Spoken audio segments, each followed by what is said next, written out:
നമസ്കാരം. 2021 മാർച്ചിലേക്ക് പരീക്ഷയ്ക്ക് തയ്യാറെടുക്കുന്ന എല്ലാ +2 സയൻസ് വിദ്യാർത്ഥികളെയും ഫോക്കസ് ഏരിയ ഡിസ്കഷനിലേക്ക് സ്വാഗതം ചെയ്യുന്നു. നമുക്ക് ഈ വർഷം എക്സാമിന് വരാൻ സാധ്യതയുള്ള സുവോളജിയുടെ പോർഷൻസ് ഒന്ന് ഡിസ്കസ് ചെയ്തു പോകാം. 1, 2, 3 തുടങ്ങിയ മാർക്കുകൾക്കുള്ള ചോദ്യങ്ങളാണ് പ്രതീക്ഷിക്കുന്നത്. ആകെ 30 മാർക്കിനാണ് ചോദ്യമെങ്കിലും ഈ വർഷം 60 മാർക്കിനുള്ള ചോദ്യം നിങ്ങൾക്കുണ്ട് എന്ന് കൂട്ടുകാർക്ക് അറിയാമായിരിക്കുമല്ലോ.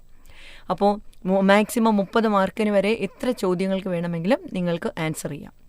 അപ്പോൾ ഓരോ കണ്ടന്റ് ഏരിയയിൽ നിന്നും പ്രധാനപ്പെട്ട ഏരിയ നമുക്കൊന്ന് ചർച്ച ചെയ്യാം. നിങ്ങളുടെ സമ്മർദ്ദം ഒഴിവാക്കുന്നതിനായി ഓരോ അധ്യായത്തിലും കൂടുതൽ ഊന്നൽ കൊടുത്ത് പഠിക്കേണ്ട, ആവർത്തിച്ച് ഉറപ്പിക്കേണ്ട പാഠഭാഗങ്ങൾ ഫോക്കസ് ഏരിയയിൽ പ്രസിദ്ധീകരിച്ചിട്ടുണ്ട്.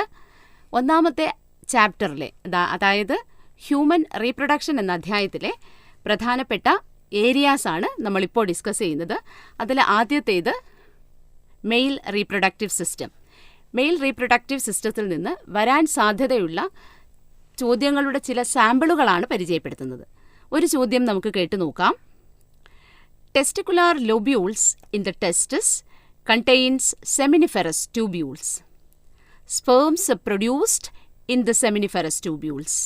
Seminiferous tubules are lined on its inside by 2 types of cells. A. Which are the 2 types of cells that lines the seminiferous tubules? B. Write their functions. 3 മാർക്കിനുള്ള ഒരു ചോദ്യമാണ് ഞാനിപ്പോൾ വായിച്ചത്. ഫീമെയിൽ റീപ്രൊഡക്റ്റീവ് സിസ്റ്റത്തിൽ നിന്നും വരുന്ന ചോദ്യം 1. റീപ്രൊഡക്റ്റീവ് സിസ്റ്റത്തിൻ്റെ ഫിഗർ തന്നിട്ട് ഡിഫറെൻറ്റ് ഏരിയാസ്, ഓവിഡക്റ്റിൻ്റെ ഡിഫറെൻറ്റ് ഏരിയാസ് അടയാളപ്പെടുത്താൻ ചോദിക്കാം. ഒരു ഫിഗർ തന്നിട്ട് A, B, C, D എന്ന് തുടങ്ങി ഇസ്ത്മസ്, ആംപുള്ളറി റീജിയൻ, ഇൻഫണ്ടിബുലം, ഫിംബ്രി തുടങ്ങിയ റീജിയൻസ് മാർക്ക് ചെയ്യാം. ഇനി എവിടെയാണ് ഫെർട്ടിലൈസേഷൻ നടക്കുന്നത് എന്നൊരു ചോദ്യവും ഇവിടെ നിന്ന് വരാം. ടെസ്റ്റിസ്, സ്പേം എന്നിവയുമായി ബന്ധപ്പെട്ട് നിങ്ങൾക്കറിയാം, testis are located outside the abdomen. Abdominal ക്യാവിറ്റിയുടെ പുറത്താണ് വൃഷണങ്ങൾ സ്ഥിതി ചെയ്യുന്നത്. അപ്പോൾ അവിടെ ഒരു ചോദ്യം, what is the advantage of locating testis outside the abdominal cavity? അവിടെ അബ്ഡോമിനൽ ക്യാവിറ്റിക്ക് പുറത്ത് സ്ക്രോട്ടം എന്ന സഞ്ചിക്കുള്ളിലാണ് ടെസ്റ്റിസ് സ്ഥിതി ചെയ്യുന്നത് എന്ന കാര്യം കൂട്ടുകാർക്കറിയാമല്ലോ. എന്തുകൊണ്ടാണ് ടെസ്റ്റിസ് സ്ക്രോട്ടത്തിനകത്ത് ലൊക്കേറ്റ് ചെയ്തിരിക്കുന്നത്? സ്ക്രോട്ടത്തിനകത്തെ temperature is lower than the body temperature. Body ടെമ്പറേച്ചറിനേക്കാൾ 2 മുതൽ 2.5 ഡിഗ്രി സെൽഷ്യസ് വരെ കുറഞ്ഞ താപനിലയാണ് സ്ക്രോട്ടത്തിനുള്ളിലുള്ളത്.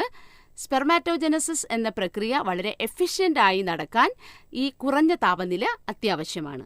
അത്തരത്തിലാണ് ആ ചോദ്യത്തിന് ഉത്തരം എഴുതേണ്ടത്. മറ്റൊരു ചോദ്യം, how does acrosome in the sperm head help in fertilization of the ovum? അവിടെ സ്പേമിൻ്റെ ഘടനയാണ് നിങ്ങളുടെ മനസ്സിലേക്ക് വരേണ്ടത്. ന്യൂക്ലിയസിന് തൊട്ടു മുന്നിലായി എക്രോസോം സ്ഥിതി ചെയ്യുന്നു. Acrosome is filled with enzymes that help fertilisation of the ovum. എങ്ങനെയാണ് അതിന് സഹായിക്കുന്നത് എന്നാണ് ഉത്തരത്തിൽ വരേണ്ടത്. These enzyme help the sperm to enter the cytoplasm of the ovum through the zona pellucida and the plasma membrane. ഓവത്തിനെ ആവരണം ചെയ്തിരിക്കുന്ന സോണ പെല്ലൂസിഡ, plasma membrane എന്നീ സ്ഥലങ്ങളെ പെനിട്രേറ്റ് ചെയ്ത് ഉള്ളിലേക്ക് കടക്കാൻ സ്പേം ന്യൂക്ലിയസിനെ സഹായിക്കുന്നത് എക്രോസോമാണ്. അതെ, ശരിയാണ്. ഇനി മറ്റൊരു ചോദ്യം, ഫീമെയിലിൻ്റെ യൂട്രസിൻ്റെ ഡിഫറെൻറ്റ് വോൾസിൻ്റെ ഡിഫറെൻറ്റ് ലെയേഴ്സ് ചോദിക്കാം. Perimetrium, myometrium, endometrium. ഇനി എവിടെയാണ് ഇംപ്ലാന്റേഷൻ എന്ന് പറയുന്ന പ്രോസസ്സ്, ഫീറ്റസിനെ കൊണ്ടുവന്ന് ഫിക്സ് ചെയ്യുന്ന പ്രോസസ്സ് നടക്കുന്നത് എന്ന് ചോദിക്കാം. ആൻസർ എൻഡോമെട്രിയമാണ്. അവിടെ ഫെർട്ടിലൈസേഷനിൽ തന്നെ why not all copulations lead to fertilisation and pregnancy? എന്തുകൊണ്ടാണ് എല്ലാ സംഭോഗങ്ങളും ഫെർട്ടിലൈസേഷനും പ്രഗ്നൻസിയിലേക്കും നയിക്കാത്തത് എന്നൊരു ചോദ്യത്തിന് സാധ്യതയുണ്ട്. അതിനെന്തുത്തരമാണ് നിങ്ങൾ എഴുതുന്നത്? ഒരേ സമയം തന്നെ ഓവവും സ്പേമും ആംബുലറി റീജിയനിൽ എത്തണം, ശരിയല്ലേ? അപ്പോൾ when ovum reaches the ampullary region where the fertilisation takes place, sperm also to be reached there, isn't it? അപ്പോൾ അങ്ങനെ അല്ല എങ്കിൽ എല്ലാ സെക്ഷുവൽ കോണ്ടാക്റ്റും ഫെർട്ടിലൈസേഷനിലോ അല്ലെങ്കിൽ ഗർഭത്തിലേക്കോ വഴിതെളിക്കില്ല. മറ്റൊരു ചോദ്യം, നിങ്ങളുടെ NCERT ടെക്സ്റ്റ് ബുക്കിലെ പേജ് നമ്പർ 52 ബ്ലാസ്റ്റോസിസ്റ്റിന്റെ ചിത്രം നൽകിയിട്ടുണ്ട്. ഈ ചിത്രം ചോദ്യപേപ്പറിൽ തന്നതിന് ശേഷം ഐഡന്റിഫൈ ദ ഫിഗർ എന്നൊരു ചോദ്യവും അതിനെ തുടർന്ന് വീണ്ടും ചില സബ് ക്വസ്റ്റ്യൻസും വരാം. Name the parts labelled as A and B. How do the parts A and B get differentiated during embryonic development എന്നും ചോദിക്കാം. ബ്ലാസ്റ്റോസിസ്റ്റിന്റെ ട്രോഫോബ്ലാസ്റ്റിനെയും ഇന്നർ സെൽമാസിനെയും A, B എന്നിങ്ങനെ ലേബൽ ചെയ്ത ചിത്രമായിരിക്കും തന്നിരിക്കുന്നത്. മറ്റൊരു ചോദ്യം, presence or absence of hymen. Hymen എന്ന് വെച്ചാൽ കന്യാചർമ്മം എന്നാണ് അർത്ഥം. Is not a reliable indicator of virginity. കന്യകാത്വത്തിന്റെ ലക്ഷണമായിട്ട് കാണുന്നില്ല കന്യാചർമ്മത്തിന്റെ പ്രസൻസ്. എന്തുകൊണ്ട് എന്നൊരു ചോദ്യം ചോദിക്കാം. ആൻസർ എന്താണ്? During cycling or strenuous exercise, അതുപോലെ തന്നെ വേറെ സ്പോർട്സ് ഐറ്റംസ് ഒക്കെ നടക്കുമ്പോൾ ഈ പറയുന്ന ഹൈമൻ ബ്രേക്ക് ചെയ്യാനുള്ള സാധ്യത ഉണ്ട്. അതുകൊണ്ട് തന്നെ അത് വെർജിനിറ്റിയുടെ സിമ്പലായി പറയാൻ കഴിയില്ല. ഈ അടുത്ത കാലത്ത് ഒരു പത്രവാർത്ത നിങ്ങൾ ഓർക്കുന്നുണ്ടാകും. ഒരു നവജാത ശിശുവിന് ആദ്യ ദിവസങ്ങളിൽ മുലപ്പാൽ കൊടുക്കുന്നതിനെ മുതിർന്നവർ വിലക്കി. ഇത് വളരെ സെൻസേഷണലായ ഒരു സംഭവമായി മാറി. ഇതിനെ കൊളസ്ട്രം എന്നൊരു കോൺസെപ്റ്റുമായിട്ട് ബന്ധപ്പെടുത്തി ചോദ്യം വേണമെങ്കിൽ ചോദിക്കാം. ഈ വാർത്തയിൽ എന്തെങ്കിലും കഴമ്പുണ്ടോ? നവജാത ശിശുവിന് ആദ്യ ദിവസം ഊറി വരുന്ന പാല് നൽകുന്നത് തെറ്റാണ് എന്ന് ഇവർ പറയുന്നു. നിങ്ങൾ എങ്ങനെയാണ് പ്രതികരിക്കുന്നത്? അവിടെ എങ്ങനെയാണ് എന്ന് മാത്രമല്ല, നിങ്ങളുടെ ഉത്തരം സാധൂകരിക്കുക. അവിടെ നമ്മൾ ഹൈലൈറ്റ് ചെയ്യേണ്ട പോയിന്റ്, ലാക്ടേഷൻ്റെ ഇനിഷ്യൽ പീരിയഡിൽ ഊറി വരുന്ന യെലോയിഷ് മിൽക്കിനെയാണ് കൊളസ്ട്രം എന്ന് പറയുന്നത്. Colostrum is rich with antibodies. It should be given to the newborn. എന്തുകൊണ്ടാണത് നവജാത ശിശുവിന് കൊടുക്കേണ്ടി വരുന്നത്? ഈ ആൻറ്റിബോഡി നവജാത ശിശുവിൻ്റെ രോഗപ്രതിരോധ സംവിധാനം വികസിക്കാൻ ഏറ്റവും അത്യാവശ്യമാണ്. In order to develop immune system of the newborn. ശരിയല്ലേ? അടുത്തതായി female reproductive cycle or menstrual സൈക്കിളിൽ കാണുന്ന ഹോർമോൺസിൻ്റെ റെഗുലേഷൻ സൂചിപ്പിക്കുന്ന ഗ്രാഫ് തന്നിട്ട് ആ ഹോർമോണുകൾ ഏതൊക്കെയാണെന്ന് ഐഡൻറ്റിഫൈ ചെയ്യാൻ ചോദിക്കാം. ഒവേറിയൻ ഹോർമോൺസ് A, B എന്ന് അടയാളപ്പെടുത്തി ചോദിക്കാം. ഏതൊക്കെയാണ് ഒവേറിയൻ ഹോർമോൺസ്? ഈസ്ട്രജനും പ്രൊജസ്റ്ററോണുമാണ്. അപ്പോൾ അവരുടെ ഫംഗ്ഷൻ എന്താണെന്ന് ചോദിക്കാം. അതുപോലെ തന്നെ ഏതൊക്കെ പിറ്റ്യൂട്ടറി ഹോർമോൺസ് ആണ് ഫീമെയിൽ റീപ്രൊഡക്റ്റീവ് സൈക്കിളിൽ ഇൻവോൾവ് ചെയ്യുന്നത് എന്ന് ചോദിക്കാം. ആൻസർ എന്തായിരിക്കും?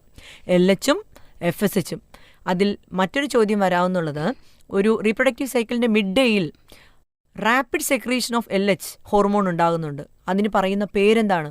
It is called LH surge. ശരിയല്ലേ? ഇനി ഇതിൻ്റെ പ്രത്യേകത എന്താണ്? ഇതിൻ്റെ സിഗ്നിഫിക്കൻസ് എന്താണ്? LH സർജിൻ്റെ ഗ്രാഫിയൻ ഫോളിക്കിൾ ബ്രേക്ക് ചെയ്ത് ഓവം റിലീസ് ചെയ്യാൻ, അതായത് ഓവുലേഷന് ഇത് സഹായിക്കുന്നു. ഇനി ഈ ഭാഗത്തു നിന്ന് തന്നെ ഈ ഗ്രാഫിൻ്റെ പകുതി വരച്ചിട്ട് ബാക്കി ഗ്രാഫ് കംപ്ലീറ്റ് ചെയ്യാനുള്ള ചോദ്യവും നമുക്ക് പ്രതീക്ഷിക്കാം. പ്ലാസൻ്റയുമായി ബന്ധപ്പെട്ട് what is placenta, write it significance എന്നൊരു ചോദ്യം വളരെ സാധാരണമാണ്. മറ്റൊരു ക്വസ്റ്റ്യൻ, പ്ലാസൻ്റൽ ഹോർമോൺസിൻ്റെ പേര് HPL, HCG, ഈസ്ട്രജൻ, പ്രൊജസ്ട്രോജൻസ് തുടങ്ങിയ ഹോർമോൺസ് എഴുതാനായിട്ട് ചോദിക്കാം. വേറെ ഒരു ക്വസ്റ്റ്യൻ ചോദിക്കാൻ സാധ്യതയുള്ളത്, name the ovarian hormone produced during later stages of pregnancy. Answer റിലാക്സിനാണ്. ബർത്ത് കനാൽ പ്രൊഡ്യൂസ് ചെയ്യാൻ സഹായിക്കുന്ന ഒരു ഒവേറിയൻ ഹോർമോൺ പാർച്ചുറേഷന് തൊട്ടു മുന്നേ, പ്രസവത്തിന് തൊട്ടു മുന്നേ ഒരു ഫീമെയിൽ ബോഡിയിൽ പ്രൊഡ്യൂസ് ചെയ്യപ്പെടുന്നു. അടുത്ത ചാപ്റ്ററിലേക്ക് നമുക്ക് കിടക്കാം. Reproductive health. അതിലെ ഫോക്കസ് പോയിന്റ് നോക്കാം. Reproductive and child health care പ്രോഗ്രാംസിൽ reproductive and child health care പ്രോഗ്രാംസിൻ്റെ ഒബ്ജക്റ്റീവ്സിൽ ഒന്നാണ് ആംനിയോസെൻറ്റസിസിനെ കുറിച്ചുള്ള അവെയർനെസ്. എന്താണ് ആംനിയോസെൻറ്റസിസ്? ഓക്കെ, ഇതിൻ്റെ മിസ്യൂസ് ചോദിച്ചാൽ ആൻസർ ഫീമെയിൽ ഫീറ്റിസൈഡാണ്. അതുകൊണ്ട് തന്നെ ആംനിയോസെൻറ്റസിസിനെ ലീഗലി ബാൻ ചെയ്തിരിക്കുന്നു, നിയമപരമായി ബാൻ ചെയ്തിരിക്കുകയാണ്. തൊട്ടടുത്ത ഫോക്കസ് ഏരിയയിലുള്ള IMR, MMR എന്നീ രണ്ട് അബ്രീവിയേഷൻസും എക്സ്പാൻഡ് ചെയ്യാൻ അറിയണം. IMR എന്താണ്? Infant mortality rate. MMR maternal mortality rate.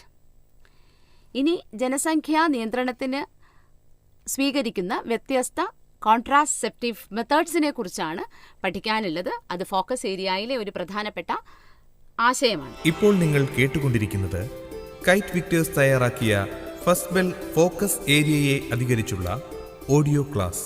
ധാരാളം കോൺട്രാസെപ്റ്റീവ് ഡിവൈസസ് നമ്മുടെ പുസ്തകത്തിൽ പരാമർശിക്കുന്നുണ്ട്. ഇവയെ പ്രധാനമായും natural or traditional methods, barrier methods, IUDs, oral contraceptives, injectables or implants and surgical methods എന്നിങ്ങനെയാണ് ക്ലാസിഫൈ ചെയ്തിരിക്കുന്നത്.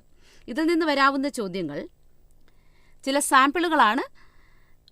What is the principle behind natural methods of contraception? Which are the natural methods of contraception? ഇങ്ങനെ ഒരു ചോദ്യം ചോദിക്കാം. Barrier മെത്തേഡ്സിൽ condoms, diaphragms, cervical caps and vaults. ഇതിൽ cervical caps, diaphragms and vaults are used by females, while condoms can be used both by the male and the female. അങ്ങനെയാണെങ്കിൽ ഇവ നാലും ഒരുമിച്ച് തന്നിട്ട് find the odd one out എന്നൊരു ചോദ്യത്തിന് സാധ്യതയുണ്ട്. Different types of IUDസിൽ നിന്ന് ബോക്സ് നൽകിയിട്ട് A, B എന്നിങ്ങനെ തിരിക്കുകയും പലതരം IUDs ഒരു കോളത്തിലും അവയുടെ ഉദാഹരണങ്ങൾ മറ്റൊരു കോളത്തിലും തെറ്റിച്ച് തന്നിരിക്കും. നിങ്ങൾക്ക് അത് കൃത്യമായി ജോഡി ചേർക്കുക എന്നൊരു ചോദ്യത്തിന് സാധ്യതയുണ്ട്.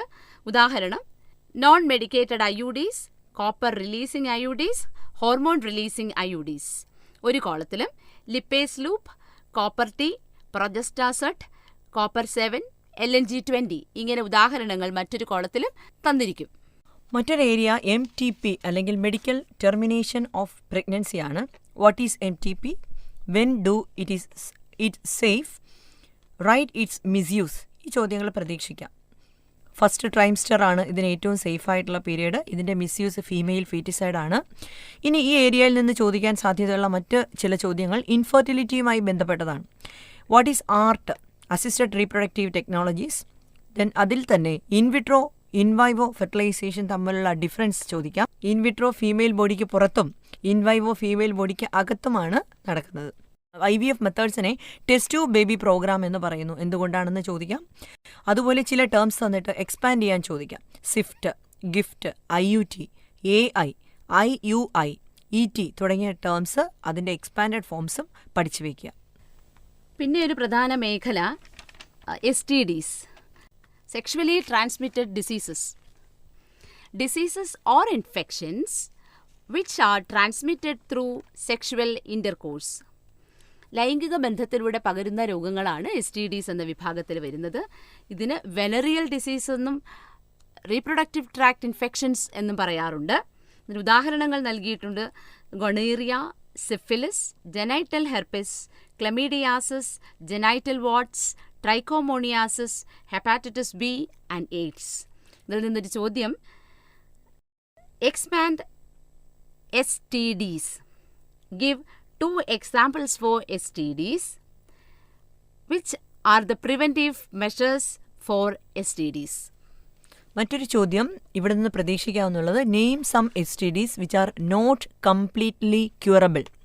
Hepatitis B, HIV infection, genital herpes are the answer. ഇനി അടുത്ത ചാപ്റ്ററിലേക്ക് പോകാം. പ്രിൻസിപ്പിൾസ് ഓഫ് ഇൻഹെറിറ്റൻസ് എന്ന ചാപ്റ്ററിൽ നിന്നുള്ള ഫോക്കസ് ഏരിയയാണ് ഇനി പറയുന്നത്. Gregor John Mendel conducted his experiments in pea plants. അതിന് അദ്ദേഹം 7 വ്യത്യസ്ത സ്വഭാവ സവിശേഷതകളുള്ള ചെടികളെയാണ് സെലക്ട് ചെയ്തത്. ഈ ഓരോ സ്വഭാവത്തിനും 2 കോൺട്രാസ്റ്റിംഗ് ട്രെയ്റ്റ്സ് വീതമുണ്ട്. അദ്ദേഹം സെലക്ട് ചെയ്ത 7 ക്യാരക്ടേഴ്സ്, അതിൻ്റെ ഓൾട്ടർനേറ്റ് ട്രെയ്റ്റ്സ് നിങ്ങൾ പഠിച്ചു വയ്ക്കുക.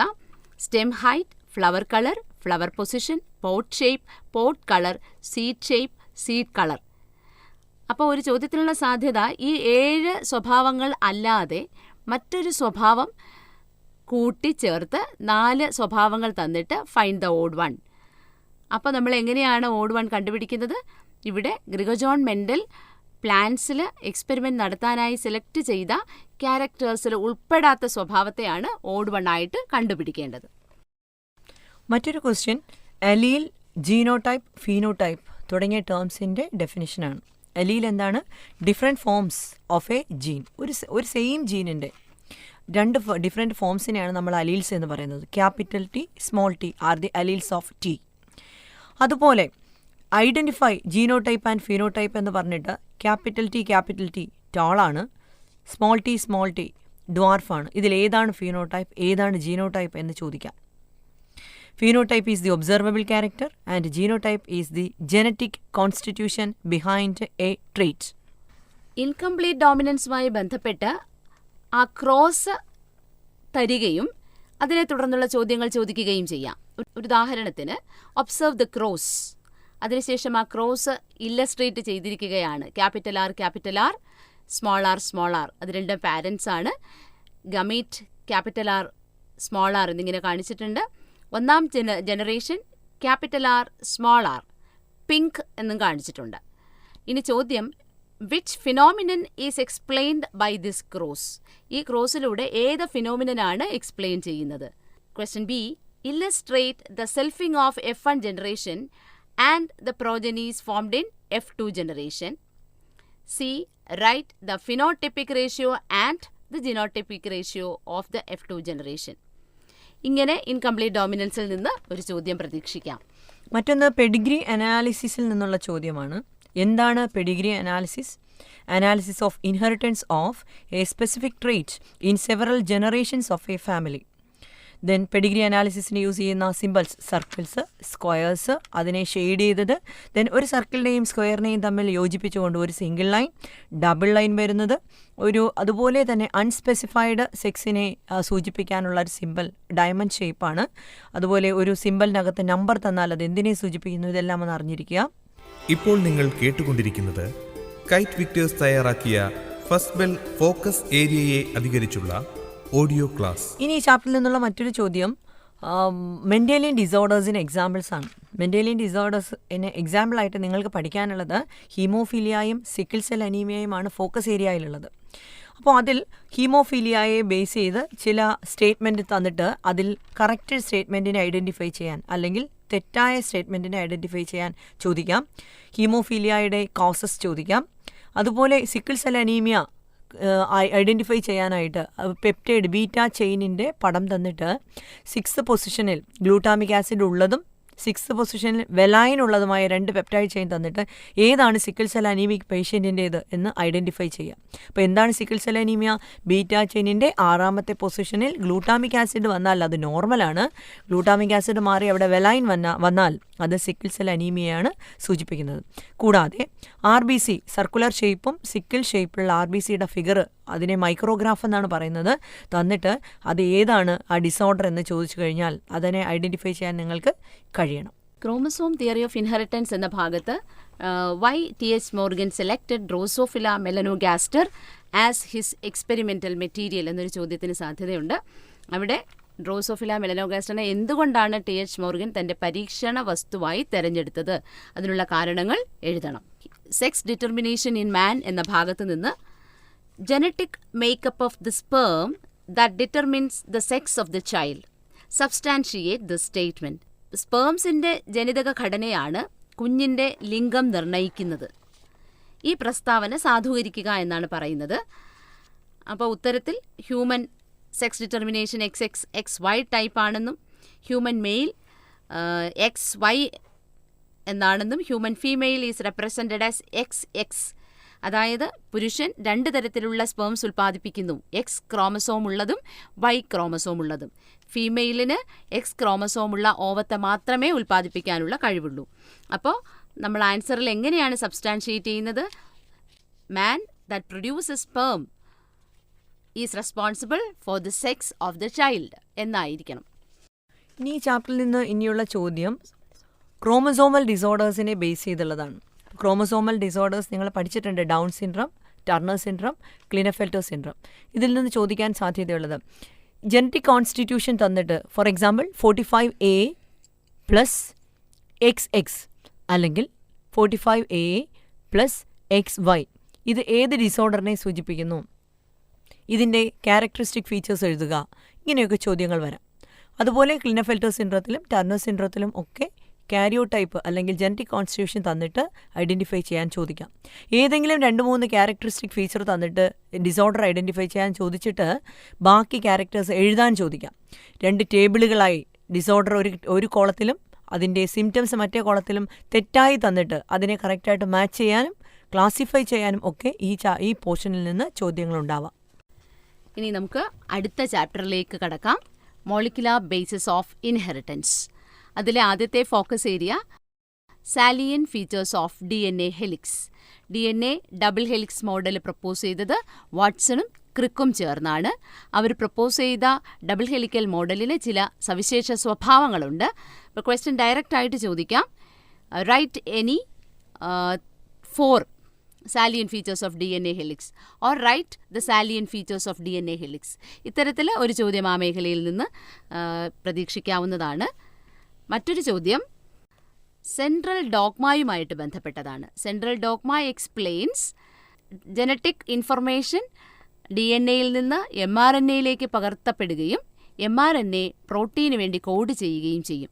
ഈ പ്രവർത്തനത്തെയാണ് സെൻട്രൽ ഡോഗ്മ എന്നതുകൊണ്ട് ഉദ്ദേശിക്കുന്നത്. നിങ്ങളുടെ പുസ്തകത്തിൽ തന്നിട്ടുള്ള സെൻട്രൽ ഡോഗ്മയെക്കുറിച്ചുള്ള ഇല്ലസ്ട്രേഷൻ ചോദ്യപേപ്പറിൽ തരികയും തുടർന്ന് what does the given illustration represent എന്ന ഒരു ചോദ്യം ചോദിക്കാം. തുടർന്ന് ഹൂ പ്രപ്പോസ്ഡ് ദിസ്. അങ്ങനെയാണെങ്കിൽ അതിന് 2 സ്കോറാണ് ലഭിക്കുക. കൂടാതെ സെൻട്രൽ ഡോഗ്മയിൽ 3 പ്രോസസ്സ് നമുക്കവിടെ റെപ്രസെൻ്റ് ചെയ്യുന്നുണ്ട്. Replication, transcription, translation. ഈ 3 വാക്കുകളും തെറ്റിച്ച് തരികയോ അവിടെ ABC എന്ന് എഴുതി തരികയോ ചെയ്തിട്ട് അത് ഫില്ല് ചെയ്യാൻ അല്ലെങ്കിൽ കറക്റ്റായിട്ട് എഴുതാൻ നിങ്ങളോട് ആവശ്യപ്പെടാം. അടുത്ത ഭാഗം പാക്കേജിംഗ് ഓഫ് DNA ഹെലിക്സ് ആണ്. ഈ പാക്കേജിംഗ് ഓഫ് DNA ഹെലിക്സിൽ ന്യൂക്ലിയോസോമിൻ്റെ സ്ട്രക്ചർ അറിയുക, അതിൻ്റെ different parts histone octamer, DNA, H1 protein എന്നീ ഭാഗങ്ങൾ ഐഡൻറ്റിഫൈ ചെയ്യാൻ ചോദിക്കാം. ന്യൂക്ലിയോസോമിൻ്റെ ഫിഗർ തന്നിട്ട് ആ സ്ട്രക്ചർ ഐഡൻറ്റിഫൈ ചെയ്യാൻ ചോദിക്കാം. അതുപോലെ ഒരു sentence under microscope chromatin can be observed as beads on string structure. ഇവിടെ ബീഡ്, സ്ട്രിങ് ഇത് എന്തിനെ റെപ്രസെൻ്റ് ചെയ്യുന്നു എന്നൊക്കെ ചോദിക്കാം. അപ്പോൾ ഈ ഭാഗത്തുനിന്ന് മറ്റൊരു ചോദ്യവും കൂടിയുണ്ട്. Distinguish between euchromatin and heterochromatin. വളരെ പ്രധാനപ്പെട്ടൊരു ചോദ്യമാണ്. ക്രൊമാറ്റിനിൽ ഡാർക്ക് ആയിട്ട് സ്റ്റെയിൻ ചെയ്തിരിക്കുന്ന ഡെൻസ്ലി പാക്ഡ് റീജിയൻ ഹെറ്ററോക്രോമാറ്റിനാണ്. അതേസമയം light stained loosely packed area യൂക്രോമാറ്റിനാണ്. It is transcriptionally active. The machinery and the enzymes എന്നുള്ള ഭാഗത്ത് DNA dependent DNA polymerase enzyme പ്രധാനപ്പെട്ട ഒരു കോൺസെപ്റ്റാണ്. It catalyses polymerisation of deoxy nucleotides. മറ്റൊന്ന് റെപ്ലിക്കേഷൻ ഫോർക്കാണ്. Long DNA molecule replication occur within a small opening of the DNA helix. It is the replication fork. അപ്പോൾ ആ മേഖലയിൽ നിന്ന് ചില പ്രസ്താവനകൾ തരികയും read the following statements and correct if there is any mistake എന്ന് ചോദിക്കാം. അല്ലെങ്കിൽ identify the statements true regarding DNA replication and correct the wrong ones. അപ്പോൾ ഇത്തരത്തിലുള്ള ഒരു ചോദ്യം പ്രതീക്ഷിക്കാം. തരാവുന്ന statements DNA ligase joins the discontinuously synthesized fragments. DNA dependent polymerase enzyme catalyze polymerization in both directions, that is 5' to 3' end and 3' to 5' end. Replication fork is the small opening of the DNA helix where replication occur. ഇതിൽ നിന്ന് തെറ്റായ സെന്റൻസിനെ correct ചെയ്തെഴുതുക, ശരിയുള്ളത് കണ്ടുപിടിക്കുക. മറ്റൊന്ന് ഗ്രിഫിത്തിൻ്റെ transforming പ്രിൻസിപ്പിളിൽ നിന്ന് ആ സ്റ്റെപ്പുകൾ, അതായത് S strain bacteria, R strain bacteria മൈസിൽ ഇഞ്ചെക്ട് ചെയ്യുന്നതും അതിൻ്റെ റിസൾട്ടും കാണിക്കുന്ന ഒരു സ്റ്റെപ്സ് ഉണ്ട്. അത് കറക്റ്റായിട്ട് നോക്കി വയ്ക്കുക. അത് തെറ്റിച്ച് ചോദിക്കാം. ഈ സ്റ്റെപ്സ് തന്നിട്ട് പ്രിൻസിപ്പിൾ ഏതാണ് അല്ലെങ്കിൽ എക്സ്പെരിമെൻ്റ് ഏതാണെന്ന് ചോദിക്കാം. ആ എക്സ്പെരിമെൻറ്റിൻ്റെ കൺക്ലൂഷൻ എന്താണ് എന്നും ചോദിക്കാം.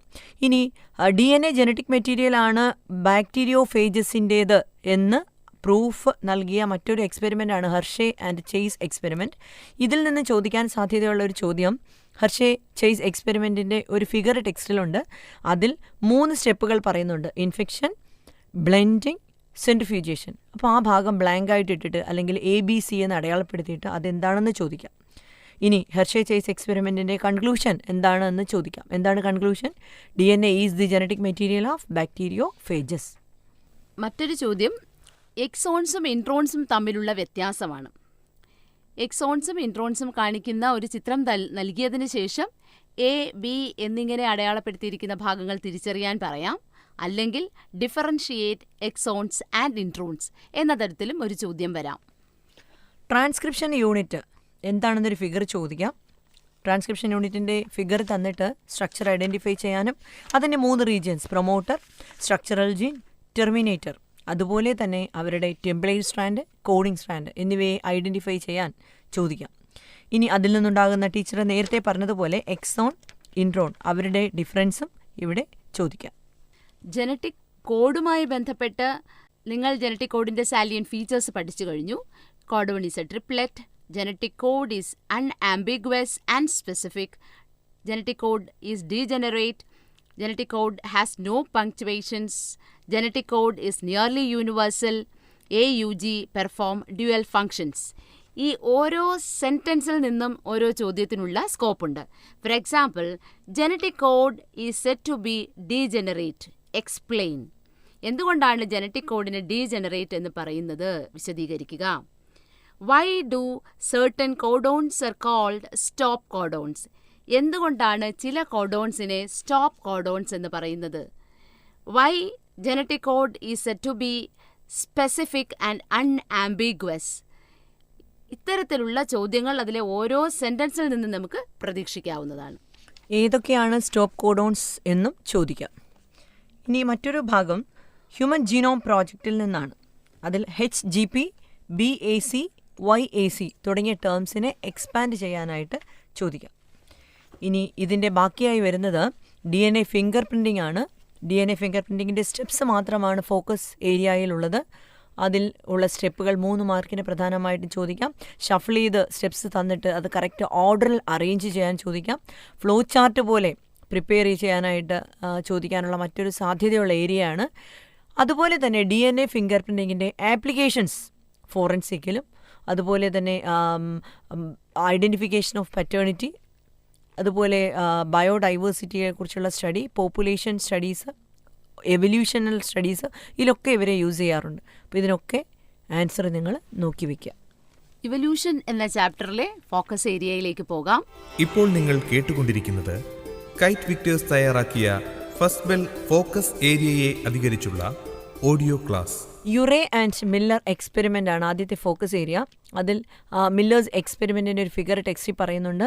ആ ഫിഗറിലെ ഓരോ പാർട്ടുകളും, ആ ഫിഗർ തന്നിട്ട് ഏത് എക്സ്പെരിമെൻ്റ് ആണെന്ന് ഐഡൻറ്റിഫൈ ചെയ്യാൻ ചോദിക്കാം. അതിലെ ഓരോ ഭാഗവും അടയാളപ്പെടുത്തി ABC എന്ന് എഴുതിയിട്ട് അതിനെ ഐഡൻറ്റിഫൈ ചെയ്യാൻ ചോദിക്കാം. അതുപോലെ തന്നെ പ്രിമിറ്റീവ് എർത്തിൽ ഉണ്ടായിരുന്ന ഗ്യാസസ് ഏതൊക്കെയായിരുന്നു എന്നും ചോദിക്കാം.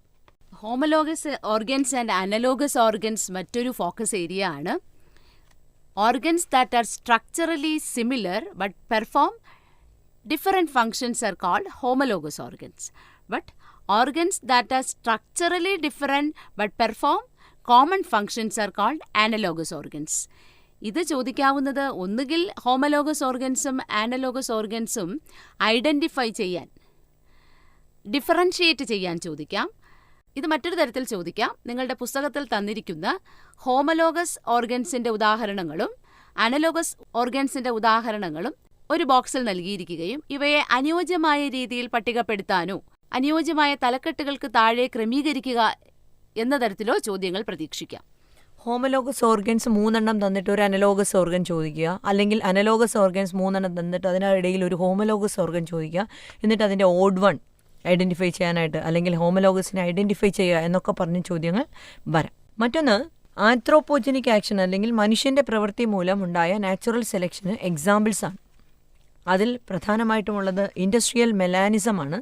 ഇൻഡസ്ട്രിയൽ മെലാനിസത്തിൽ ഒരു ഗ്രാഫിക്കൽ റെപ്രസെൻറ്റേഷൻ തന്നിട്ട് 1850കളിലും 1920കളിലും ഉണ്ടായിരുന്ന വൈറ്റ് വിങ്ഡ് മോത്തിൻ്റെയും ഡാർക്ക് വിങ്ഡ് മോത്തിൻ്റെയും എണ്ണം സൂചിപ്പിക്കുന്ന ഗ്രാഫിക്കൽ റെപ്രസെൻറ്റേഷൻ തന്നിട്ട് അവ തമ്മിലുള്ള വ്യത്യാസം, അതിനുള്ള കാരണം ഒക്കെ ചോദിക്കാനുള്ള സാധ്യത ഉണ്ട്. മനുഷ്യൻ്റെ ഇവല്യൂഷനുമായി ബന്ധപ്പെട്ട് arrange the given human ancestors in chronological order of evolution. ജീവപരിണാമം സംഭവിച്ച ക്രമത്തിൽ മനുഷ്യൻ്റെ പൂർവിക ജീവികളെ ക്രമപ്പെടുത്തുക എന്നൊരു ചോദ്യം ചോദിക്കാം. Dryopithecus, Ramapithecus, Australopithecus, Homo habilis, Homo erectus, Neanderthal man and Homo sapiens. ഈ ഓർഡറിലാണ്, ക്രൊണോളജിക്കൽ ഓർഡറിലാണ് ഇവയ്ക്ക് ഇവല്യൂഷൻ സംഭവിച്ചിരിക്കുന്നത്. ഇത് ഓർഡർ തെറ്റിച്ചിട്ടായിരിക്കും തന്നിട്ടുണ്ടാവുക. ഇത് കൃത്യമാക്കി എഴുതാനൊരു ചോദ്യം വരാവുന്നതാണ്. മറ്റൊന്ന് ഹാർഡി വീൻബർഗ് ഇക്വിലിബ്രിയം എന്ന് പറയുന്ന ഒരു ഭാഗവും കൂടി ഫോക്കസ് ഏരിയയിലുണ്ട്. p² + 2pq + q² = 1. Identify the principle expressed. മറ്റൊരു ചോദ്യം define this principle. What are the factors affecting the above equation? What is the consequence of these changes in this equation എന്നൊക്കെ ചോദ്യങ്ങൾ വരാം. അപ്പോൾ p² + 2pq + q² = 1 എന്ന് പറയുന്ന hardy Weinberg ഇക്വേഷനാണ്. അതെന്താണെന്ന് define ചെയ്യുക. ഫാക്ടേഴ്സ് നിങ്ങൾക്കറിയാവുന്നതാണ്. Migration, natural selection, recombination, genetic drift തുടങ്ങിയ എക്സാമ്പിൾസ് ഉണ്ട്. അപ്പോൾ അതൊക്കെ ഒന്ന് നോക്കി വയ്ക്കുക. ഹ്യൂമൻ ഹെൽത്ത് ആൻഡ് ഡിസീസസ് എന്ന അടുത്ത അധ്യായത്തിലെ ഫോക്കസ് ഏരിയ ഏതൊക്കെയാണെന്ന് നോക്കാം. അതിൽ നിങ്ങൾക്ക് ഫോക്കസ് ഏരിയയിൽ തന്നിരിക്കുന്നത് ടൈഫോയിഡ്, മലേറിയ തുടങ്ങിയ ഡിസീസിനെ കുറിച്ച് പഠിക്കാനാണ്. അതിൽ ഇൻഫെക്ഷ്യസ് ഡിസീസിൻ്റെ സിംറ്റംസ് തന്നിട്ട് ഡിസീസ് ഏതാണ് എന്ന് ഐഡൻറ്റിഫൈ ചെയ്യാനായിട്ട് ചോദിക്കാം. ഇനി ഏതെങ്കിലുമൊക്കെ ബാക്ടീരിയൽ, വൈറൽ, അതുപോലെ അസ്കാരിയാസിൻ്റെയൊക്കെ ഡിസീസ് തന്നിട്ട് അതിനിടയിൽ ഒരു ബാക്ടീരിയൽ ഡിസീസ് ടൈഫോയിഡ് ഇട്ടിട്ട് ബാക്ടീരിയൽ ഡിസീസിനെ ഐഡൻറ്റിഫൈ ചെയ്യാൻ ചോദിക്കാം. എക്സാമ്പിളായിട്ട് നമുക്ക് പറയുകയാണെങ്കിൽ AIDS, common called, ascariasis, malaria, typhoid. Identify the bacterial disease എന്ന് ചോദിച്ചാൽ നിങ്ങൾക്ക് കൃത്യമായിട്ട് ടൈഫോയിഡ് എഴുതാൻ കഴിയണം. ഇനി ടൈഫോയിഡിൻ്റെ കൺഫർമേറ്ററി ടെസ്റ്റ് എന്താണെന്നും കോസേറ്റീവ് ഓർഗാനിസം ഏതാണ് എന്നും അതുപോലെ അതിൻ്റെ ഇൻഫെക്ഷൻസ് എങ്ങനെയാണ് ഈ ഡിസീസ് ട്രാൻസ്മിറ്റ് ചെയ്യുന്നത് എന്നും ഒക്കെ ചോദ്യം വരാം. മലേറിയയിൽ നിന്ന് തന്നെ അതിൻ്റെ വെക്ടർ മൊസ്കിറ്റോയുടെ ചോദ്യം വരാം. അതുപോലെ അതിൻ്റെ കോസേറ്റീവ് ഓർഗാനിസം പ്ലാസ്മോഡിയം ഉണ്ടാവാം. ഇങ്ങനെയുള്ള ചോദ്യങ്ങളും പ്രതീക്ഷിക്കാം. ഇന്നേറ്റ് ഇമ്മ്യൂണിറ്റി മറ്റൊരു ഫോക്കസ് ഏരിയ ആണ്. Innate immunity, as you know, non specific type of defence present at the time of birth. നമ്മൾ ജനിക്കുമ്പോൾ തന്നെ നമുക്ക് കിട്ടിയിരിക്കുന്ന ജന്മനായുള്ള രോഗപ്രതിരോധ ശേഷിയാണ് ഇന്നേറ്റ് ഇമ്മ്യൂണിറ്റി എന്ന് പറയുന്നത്. ഇത് ഏതെങ്കിലും ഒരു പ്രത്യേക രോഗത്തിനെതിരെയുള്ള ഇമ്മ്യൂണിറ്റി അല്ല, മറിച്ച് ശരീരത്തിനുള്ളിലേക്ക് കടക്കുന്ന അന്യവസ്തുക്കളെ തടയാനും രോഗപ്രതിരോധ സംവിധാനം മെച്ചപ്പെടുത്തുന്നതിനുമുള്ള തരം ഇമ്മ്യൂണിറ്റിയാണ്. 4 തരം ബാരിയേഴ്സ് വഴിയാണ് ഇത് അക്കംപ്ലിഷ് ചെയ്യുന്നത്. Physical barriers, physiological barriers, cellular barriers and cytokine barriers. ഇതിൻ്റെ ഉദാഹരണങ്ങളും നൽകിയിട്ടുണ്ട്. എക്സാമ്പിൾസ് ഓഫ് ബാരിയേഴ്സ് തന്നിട്ട് അതിനെ ക്ലാസിഫൈ ചെയ്യാൻ ചോദിക്കാം. അതിനകത്ത് നിന്ന് സൈറ്റോകൈൻ ബാരിയേഴ്സിലുള്ള ഇൻ്റർഫെറോൺസ് എന്താണെന്ന് ചോദിക്കാം. അല്ലെങ്കിൽ അത് name the proteins secreted by virus infected cells. Interferons എന്ന് ഉത്തരം എഴുതാം. അല്ലെങ്കിൽ dash is the protein secreted by virus infected cells, that is also interferons. പിന്നെ ഫിസിയോളജിക്കൽ ബാരിയേഴ്സ് എങ്ങനെയാണ് ഇമ്മ്യൂണിറ്റി പ്രൊവൈഡ് ചെയ്യുന്നത്. അപ്പോൾ ഫിസിയോളജിക്കൽ ബാരിയേഴ്സ് ഏതൊക്കെയാണെന്ന് അറിയണം. HCl, saliva, tears. ഇതെങ്ങനെയാണ് രോഗാണുക്കളുടെ ഗ്രോത്ത് തടയുന്നത്. അക്വയർഡ് ഇമ്മ്യൂണിറ്റിയിൽ നിന്ന് വരാൻ സാധ്യതയുള്ള ഒരു ചോദ്യം ആൻറ്റിബോഡിയുടെ സ്ട്രക്ചർ തന്നിട്ട് അതിനെ ഐഡൻറ്റിഫൈ ചെയ്യാൻ ചോദിക്കാം. മറ്റൊന്ന് ആൻറ്റിബോഡിയുടെ ഡിഫറെൻറ്റ് പാർട്സ്, ലൈറ്റ് ചെയിൻ, അതുപോലെ പെർമനൻറ്റ് ചെയിൻ, അത് ആൻറ്റിജൻ ബൈൻഡിങ് സൈറ്റ് തുടങ്ങിയ ഭാഗങ്ങൾ തന്നിട്ട് ഐഡൻറ്റിഫൈ ചെയ്യാനായിട്ട് ചോദിക്കും. മറ്റൊരു മേഖല എയ്ഡ്സുമായി ബന്ധപ്പെട്ടതാണ്. എയ്ഡ്സ്, അതിൻ്റെ expansion, acquired immunodeficiency syndrome caused by HIV, human immunovirus. It belongs to a group of virus called retrovirus. ഇനി അതിൻ്റെ ട്രാൻസ്മിഷൻ എങ്ങനെയാണ്, ഏതൊക്കെ രീതിയിലാണ് എയ്ഡ്സ് പകരുന്നത് എന്ന് ചോദിക്കാം. എങ്ങനെ എയ്ഡ്സ് പ്രിവെൻറ്റ് ചെയ്യാമെന്നൊരു ക്വസ്റ്റ്യൻ പ്രതീക്ഷിക്കാം. എയ്ഡ്സിൻ്റെ ഡയഗ്നോസ്റ്റിക് ടെസ്റ്റിൻ്റെ പേര് എലിസ, അപ്പോൾ അതും ചോദിക്കാം. എലിസയുടെ പൂർണ്ണരൂപം എന്താണ്? Enzyme linked immuno sorbent assay. മറ്റൊരു ഭാഗം ക്യാൻസർ എന്ന് പറയുന്ന ഒരു റീജിയനാണ്. Distinguish between benign tumour and malignant tumour ചോദിക്കാം. ഇതിൽ മാലിഗ്നൻറ്റ് ട്യൂമറാണ് ക്യാൻസറസ് ആയിട്ടുള്ളത് എന്ന് മനസ്സിലാക്കുക. മറ്റൊന്ന് write the common approaches for the treatment of cancer.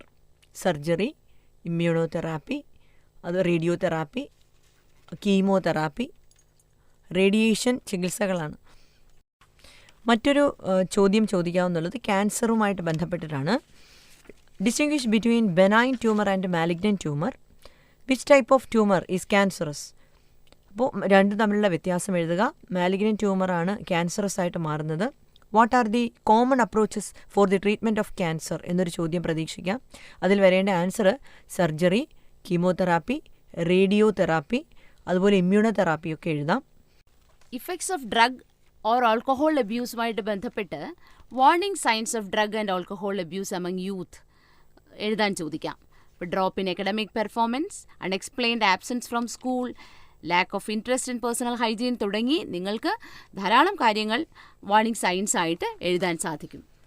Microbes in human welfare എന്ന പറയുന്ന ചാപ്റ്ററിലേക്കാണ് നമ്മൾ അടുത്തതായി കടക്കുന്നത്. ഇതിലെ ഫോക്കസ് ഏരിയ നമുക്കൊന്ന് പരിശോധിക്കാം.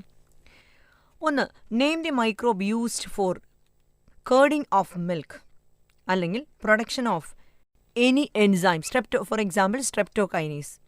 അതുപോലെ ഏതെങ്കിലും microbe in the production of bio active molecules like cyclosporin A. അതേപോലെ തന്നെ ഏതെങ്കിലും ഒരു micro organism, name the micro organism used for the control of butterfly caterpillars. ഇങ്ങനെ പല രീതിയിലുള്ള ചോദ്യങ്ങൾ ഇവിടെ നിന്നും 1 മാർക്കിന് പ്രതീക്ഷിക്കാം. കൂടാതെ bio active molecules streptokinase, cyclosporin A, statin എന്നിവയും അവ ഉൽപ്പാദിപ്പിക്കുന്ന മൈക്രോബിൻ്റെ പേരും അത് എന്ത് ആവശ്യത്തിനാണ് ഉപയോഗിക്കുന്നത് എന്നതും ഒരു ബോക്സിനകത്ത് ഓർഡർ തെറ്റിച്ച് നൽകിയിട്ട് എ കോളത്തിനനുസരിച്ച് ബി, സി എന്നീ കോളങ്ങളിലെ വിവരങ്ങൾ അറേഞ്ച് ചെയ്യുക എന്നൊരു ചോദ്യവും ചോദിക്കാം. മറ്റൊന്ന്, പ്ലാന്റ് ഡിസീസിൽ നിന്നും അതിനെ കൺട്രോൾ ചെയ്യാൻ അല്ലെങ്കിൽ പ്രിവെൻറ്റ് ചെയ്യാൻ സഹായിക്കുന്ന ഒരു ഫ്രീ ലിവിങ് ഫംഗസ് ട്രൈക്കോഡെർമ, അതൊന്ന് അറിഞ്ഞിരിക്കുക. വേറൊരു ചോദ്യം ചോദിക്കാവുന്നുള്ളത്, ഹോം മെയ്ഡ് ജ്യൂസസിനേക്കാളും ക്ലാരിഫൈഡ് ആയിരിക്കും ബോട്ടിൽഡ് ജ്യൂസസ് അല്ലെങ്കിൽ ക്ലിയർ ആയിരിക്കും ബോട്ടിൽഡ് ജ്യൂസസ്. എന്തുകൊണ്ട് എന്ന് ചോദിച്ചാൽ അതിൻ്റെ ആൻസർ, ബോട്ടിൽഡ് ജ്യൂസസിൽ ചില എൻസൈംസ്, പെക്റ്റിനേസ് അതുപോലെ പ്രോട്ടിയേസ് തുടങ്ങിയ എൻസൈംസ് ആഡ് ചെയ്യുകയും അവ ആവശ്യമില്ലാത്ത പ്രോട്ടീൻസ്, ആ ബോട്ടിൽഡ് ജ്യൂസസിലുള്ള പ്രോട്ടീൻസ് അതുപോലെ നാരുകൾ തുടങ്ങിയവയെ ഡൈജസ്റ്റ് ചെയ്ത് ബോട്ടിൽഡ് ജ്യൂസിനെ ക്ലിയർ ആക്കുകയും ചെയ്യുന്നു. ബയോഡൈവേഴ്സിറ്റി ആൻഡ് കൺസർവേഷൻ എന്ന അവസാനത്തെ ചാപ്റ്ററിലെ ഫോക്കസ് ഏരിയയിലേക്ക് നമുക്കൊന്ന് പോകാം. Rivet popper hypothesis. Rivet popper hypothesis ആരാണ് പ്രപ്പോസ് ചെയ്തത് എന്ന ചോദ്യം വരാം. പോൾ എർലിക്കാണ് ആൻസർ. മറ്റൊന്ന്, ഇത് എന്ത് അനലോഗിയാണ് നമുക്ക് പ്രൊവൈഡ് ചെയ്യുന്നത്? എക്കോസിസ്റ്റത്തിൽ ഓരോ സ്പീഷീസിൻ്റെയും ഇമ്പോർട്ടൻസിനെ കുറിച്ചാണ് റിവട്ട് പോപ്പർ ഹൈപ്പോത്തിസിസ് പറയുന്നത്. ഒരു പ്ലെയിനിലെ റിവേർട്സുമായിട്ട്, ബോൾട്ടുകളുമായിട്ട് ബന്ധപ്പെടുത്തിയാണ് ഈ ഒരു അനലോഗി പറയുന്നത്. ശരിയല്ലേ? അപ്പോൾ ഒരു ഇക്കോസിസ്റ്റത്തിൽ നിന്ന് 1 or 2 സ്പീഷീസ് എക്സ്റ്റിങ്ക്റ്റഡ് ആയി പോയാലും ഒരു പക്ഷേ അതിനെ അഫക്റ്റ് ചെയ്യില്ല. പക്ഷേ ഈ ഒരു പ്രോസസ്സ് കണ്ടിന്യൂ ചെയ്ത് മോർ ആൻഡ് മോർ സ്പീഷീസ് നഷ്ടപ്പെട്ടുകൊണ്ടിരുന്നാൽ അത് എക്കോസിസ്റ്റത്തിനെ അഡ്വേഴ്സായിട്ട്, പ്രതികൂലമായിട്ട് ബാധിക്കും എന്നതാണ് ഈ റിവട്ട് പോപ്പർ ഹൈപ്പോത്തിസിസ് പറയുന്നത്. കോസസ് ഓഫ് ബയോഡൈവേഴ്സിറ്റി ലോസ് എന്ന് പറയുന്നത് മറ്റൊരു പ്രധാന മേഖലയാണ്. അതിൽ നിന്ന് ചോദിക്കാവുന്ന ചോദ്യങ്ങൾ, explain the evil quartet that cause biodiversity loss. ജൈവ വൈവിധ്യ നാശത്തിന് കാരണമാകുന്ന പ്രധാനപ്പെട്ട കാരണങ്ങളേവ, പ്രധാനപ്പെട്ട വസ്തുതകളേവ, പ്രധാനപ്പെട്ട പ്രവർത്തനങ്ങളേവ എന്ന ചോദ്യത്തിന് 4 കാര്യങ്ങളാണ് പ്രധാനമായും നിങ്ങൾ ഓർത്തു വെക്കേണ്ടത്. Habitat loss and fragmentation, over exploitation, alien species invasion and coextinction. ഈ 4 കാരണങ്ങളും അവയുടെ വിശദീകരണങ്ങളും ഈവിൾ ക്വാർട്ടറ്റ് എന്നുള്ളതിനകത്ത് എഴുതേണ്ടി വരും. മറ്റൊന്ന്, ബയോഡൈവേഴ്സിറ്റി കൺസർവേഷനെ കുറിച്ചുള്ള ചോദ്യമാണ്. ഇൻസിറ്റു, എക്സിറ്റു കൺസർവേഷൻസ് തമ്മിലുള്ള ഡിഫറൻസ് ചോദിക്കാം.